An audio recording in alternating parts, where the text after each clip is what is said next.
எப்பவும் இட்லி, தோசைன்னு ஒரே மாரி டிஃபன் பண்ணாம, இது போல டிஃப்ரெண்ட்டா டிஃபன் செஞ்சு குடுத்து பாருங்க. பசங்க வந்து ரொம்ப விரும்பி சாப்பிடுவாங்க. அந்த அளவுக்கு டேஸ்ட் ரொம்ப நல்லாயிருக்கும்.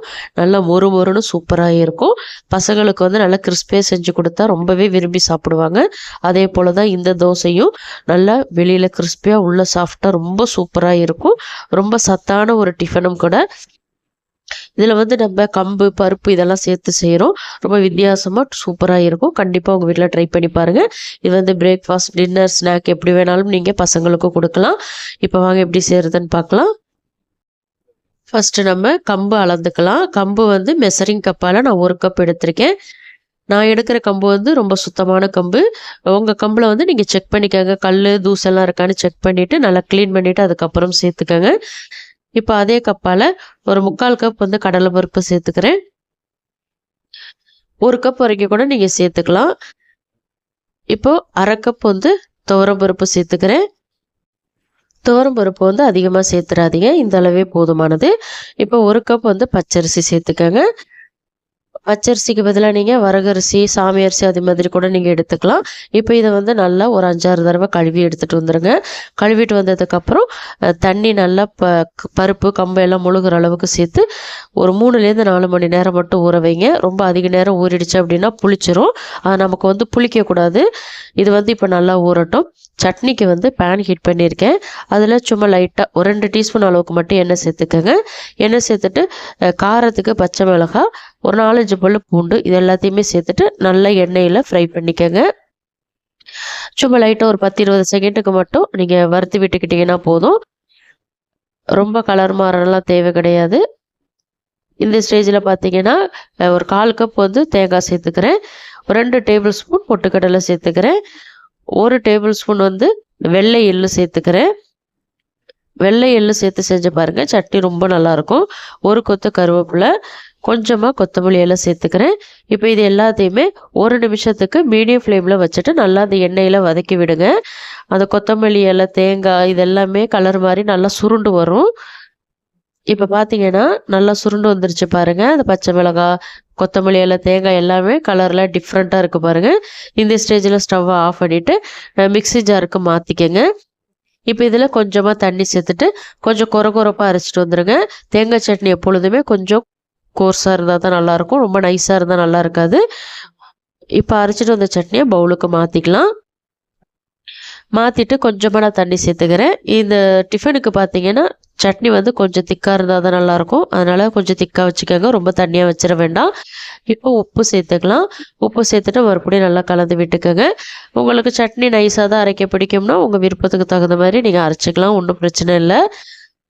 இப்போ நல்லா கலந்து விட்டாச்சு. இப்போ வந்து தாளிச்சுக்கலாம். தாளிக்கிறதுக்கு பார்த்தீங்கன்னா ஒரு 2லேருந்து 3 டீஸ்பூன் எண்ணெய், 1/2 டீஸ்பூன் கடுகு, 2 காஞ்ச மிளகாய் கிள்ளி சேர்த்துருக்கேன். 1 கொத்து கருவேப்பிலை இது எல்லாத்தையுமே தாளித்து சட்னியில் சேர்த்துக்கோங்க. சூப்பரான டேஸ்ட்டில் இப்போ சட்னி ரெடி ஆகிடுச்சு. இது வந்து இட்லி, தோசை, பொங்கல் எல்லாத்துக்குமே நல்லாயிருக்கும். ட்ரை பண்ணி பாருங்கள். இந்த சைடு பார்த்தீங்கன்னா பருப்பு, கம்பு எல்லாமே நல்லா ஊறி வந்திருக்கு.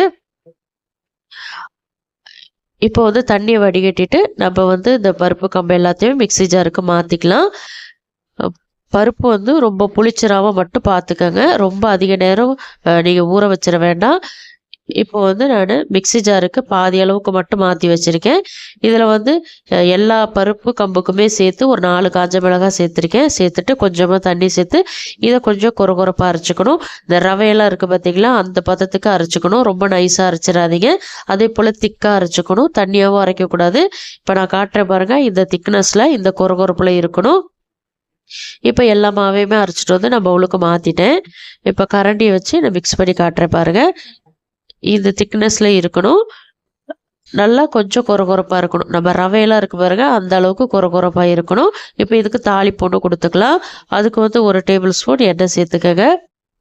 எண்ணெய் வந்து ரிஃபைண்ட் ஆயில் தான் நான் சேர்த்துருக்கேன். இதுக்கு வந்து நீங்கள் தேங்காய் எண்ணெய் சேர்த்திங்கனாலும் இன்னும் சூப்பராக இருக்கும். இப்போ 1லேருந்து 1/2 டீஸ்பூன் கடுகு சேர்த்துக்கிறேன். கடுகு கருக விட்டுறாமல் பொரிய விட்டுக்கோங்க. கடுகு பொரிஞ்சதும் ஒரு 2 டேபிள் ஸ்பூன் கடலை பருப்பு, 2 டேபிள் ஸ்பூன் உளுத்தம் பருப்பு சேர்த்து நல்லா செவக்க வறுத்துக்கங்க. கொஞ்சம் கலர் மாதிரி வர வரைக்கும் வறுத்துக்கங்க. லோ ஃப்ளேமில் வச்சுக்கணும். கருகிடுச்சு அப்படின்னா சுத்தமாக டேஸ்ட் நல்லா இருக்காது. இந்த ஸ்டேஜில் பார்த்தீங்கன்னா கட் பண்ணி வச்சுருக்கிற காஞ்ச மிளகாய் ஒரு 3 காஞ்ச மிளகாய் நான் சேர்த்துக்கிறேன். விதையை நீக்கிட்டு நான் குட்டி குட்டியாக கட் பண்ணி இதில் சேர்த்துருக்கேன். இதையும் இப்போது நல்லா வறுத்து விட்டுக்கலாம் அந்த எண்ணெயில். இப்போ பார்த்தீங்கன்னா பருப்பு மிளகாய் எல்லாமே நல்லா கலர் மாதிரி வந்துருச்சு. இந்த ஸ்டேஜில் பொடியாக கட் பண்ணி வச்சுருக்கிற 1 கப் தேங்காய் துண்டுகளை நான் சேர்த்துக்கிறேன். தேங்காய் அதிகமாக சேர்த்தாலும் நல்லாயிருக்கும். அதனால் உங்களுக்கு எவ்வளோ விருப்பமோ அதுக்கு தகுந்த மாதிரி நீங்கள் சேர்த்துக்கோங்க. இப்போ 1 டீஸ்பூன் சீரகம் சேர்த்துக்கிறேன். பெருங்காயத்தூள் ஒரு 1/4 டீஸ்பூன் சேர்த்துக்கிறேன். நல்லா ஒரு கைப்பிடி நிறைய கருவேப்பிலை சேர்த்துக்கோங்க. கருவேப்பிலை எந்த அளவுக்கு சேர்க்குறீங்களோ அந்த அளவுக்கு நல்ல ஃப்ளேவராக இருக்கும். அதனால் அதிகமாகவே சேர்த்துக்கோங்க. இப்போ இதை வந்து ஒரு 2 நிமிஷத்துக்கு லோ ஃப்ளேமில் வச்சுட்டு நல்லா அந்த எண்ணெயில் வறுத்து விட்டுக்கோங்க. தேங்காய் வந்து லைட்டாக கலர் மாதிரி வரும் கோல்டன் கலரில், அது வரைக்கும் வறுத்துக்கணும். இப்போ பாருங்கள் தேங்காய் நல்லா கலர் மாதிரி வந்துருச்சு. கருவேப்பிலை எல்லாமே நல்லா வறுபட்டுருச்சு. இந்த ஸ்டேஜில் ஸ்டவ்வை ஆஃப் பண்ணிவிட்டு நம்ம அந்த மாவு கூட இந்த தேங்காய் கடலைப்பருப்பு எல்லாத்தையுமே சேர்த்துக்கலாம்.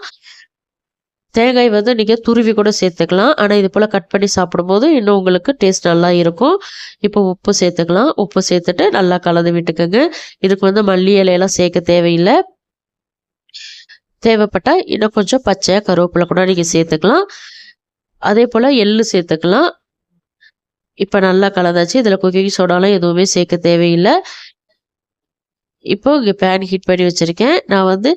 நான் வந்து ஸ்டீல் கடாய் தான் எடுத்திருக்கேன். இதில் வந்து இப்போ எண்ணெய் சேர்த்துக்கலாம். எண்ணெய் வந்து 1.5 டீஸ்பூன் அளவுக்கு சேர்த்துக்கங்க போதும். எண்ணெய் சேர்த்துட்டு கடாய் ஃபுல்லாக நல்லா திரட்டி விட்டுட்டு இப்போ மாவு சேர்த்துக்கலாம். மாவு வந்து நல்லா கொஞ்சம் திக்காக இருக்கிற மாதிரி ஊற்றிக்கங்க. இதில் வந்து நீங்கள் எந்த கடாயில் வேணாலும் செய்யலாம். அலுமினிய கடாயில் செய்யலாம், நான்ஸ்டிக்கில் செய்யலாம், ஸ்டீலில் செய்யலாம், எதில் வேணாலும் செய்யலாம். இண்டோலியத்தில் கூட செய்யலாம். ரொம்ப அருமையாக வரும். இப்போ இதை ஒரு மூடி சேர்த்துட்டு லோ ஃப்ளேமில் குக் பண்ணிக்கோங்க. மீடியம் ஃப்ளேமில் வைக்காதீங்க, ஹை ஃப்ளேம்லையும் வைக்காதீங்க. லோ ஃப்ளேமில் குக் பண்ணுங்கள். ரொம்ப சீக்கிரமாக குக் ஆகிடும், டைம் எடுக்காது. அதே போல் மூடி சேர்த்து குக் பண்ணுங்கள். இப்போ ஓப்பன் பண்ணி திருப்பி விட்டுக்கலாம். உங்களுக்கு டிஃப்ரெண்ட் தெரியும். நல்ல ஓரங்கள்லாம் நல்லா வெந்து வந்திருக்கு, கலர் மாதிரி வந்திருக்கு பாருங்கள், கோல்டன் கலரில். இந்த ஸ்டேஜில் நம்ம திருப்பி விட்டுக்கலாம். கடாயில் ஒட்டவே ஒட்டாது, ரொம்ப ஈஸியாக வரும், உங்களுக்கு பார்த்தாலே தெரியும். இப்போ திருப்பி விட்டு இந்த சைடும் குக் பண்ணிக்கலாம். தேவைப்பட்டால் மட்டும் இன்னும் கொஞ்சம் எக்ஸ்ட்ரா எண்ணெய் சேர்த்துக்கங்க. விருப்பம் இல்லைன்னா சேர்க்க வேணாம். 2 சைடும் நல்லா கோல்டன் கலரில் வந்ததுக்கப்புறம் நம்ம பிளேட்டுக்கு மாற்றிக்கலாம். இதுக்கு வந்து தேங்காய் சட்னி ரொம்ப சூப்பராக இருந்தது. அதே போல் தக்காளி சட்னி கூட நல்லா இருக்கும். இதுக்கு வந்து பெரும்பாலும் சைடிஷே தேவைப்படாது. வெறும் தோசையவே அப்படியே சாப்பிட்லாம். ரொம்ப நல்லாயிருக்கும். பசங்களுக்கு செஞ்சு கொடுத்து பாருங்கள், விரும்பி சாப்பிடுவாங்க. 2 அல்லது 3 கட்டாயமாக சாப்பிடுவாங்க. அதே போல் இதை வந்து வெயிட் லாஸில் இருக்கிறவங்க கூட தாராளமாக எடுத்துக்கலாம். வெயிட் லாஸில் இருக்கிறவங்க எண்ணெய் மட்டும் கொஞ்சம் கம்மி பண்ணி எடுத்துக்கிட்டீங்க அப்படின்னா ரொம்ப உங்களுக்கு வெயிட் லாஸ் பண்ணுறதுக்கு ஹெல்ப்ஃபுல்லாக இருக்கும். இந்த டிஃபன் ரெசிபியை கட்டாயமாக உங்கள் வீட்டில் ட்ரை பண்ணி பாருங்கள். ட்ரை பண்ணி பார்த்துட்டு உங்கள் ஃபீட்பேக்கை மறக்காமல் எனக்கு கமெண்ட்டில் சொல்லுங்கள். இந்த டிஃபன் ரெசிபிஸ் உங்களுக்கு ரொம்பவே பிடிச்சிருக்கும் நம்புகிறேன். பிடிச்சிருந்தா லைக் பண்ணுங்கள். உங்கள் ஃப்ரெண்ட்ஸ் அண்ட் ஃபேமிலி மெம்பர்ஸ் எல்லாருக்குமே நிறைய ஷேர் பண்ணிவிடுங்க. இது போல் இன்ஸ்டண்ட்டான டிஃபன் ரெசிபிஸ் தெரிஞ்சுக்கணும்னு நினச்சிங்கன்னா மறக்காமல் அனிதா டேஸ்டி கார்னர் தமிழ் சேனலை சப்ஸ்கிரைப் பண்ணி ஃபாலோ பண்ணிக்கோங்க. தேங்க்ஸ் ஃபார் வாட்சிங் ஃப்ரெண்ட்ஸ். நாளைக்கு இன்னொரு இன்ட்ரெஸ்டிங்கான ரெசிபிஸோட சந்திக்கிறேன். பாய்.